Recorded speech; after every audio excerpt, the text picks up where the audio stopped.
আমি agro business করি বইলা কেউ আমাকে ছোট ভাববেন না। হ্যাঁ, কারণ আমার ফার্মের এক ছাগল দিয়া পুরো দেশ পাল্টায় গেছে।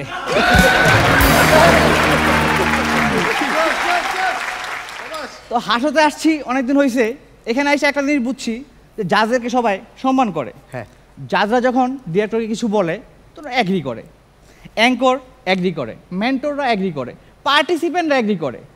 তো এটাকে এগ্রোর ভাষায় কি বলে? এগ্রিকালচার।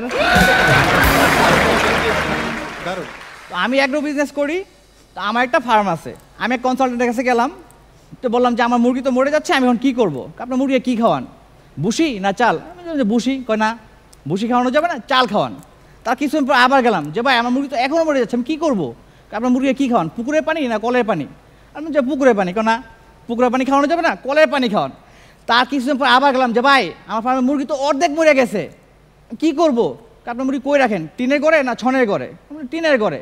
কয় না, টিনের ঘরে রাখা যাবে না, ছনের ঘরে রাখেন। তার কিছুদিন পর আবার গেলাম যে ভাই আমার ফার্মে সব মুরগি মরে সাফা হয়ে গেছে, কি পরামর্শ দিলেন? কয় সো স্যাড।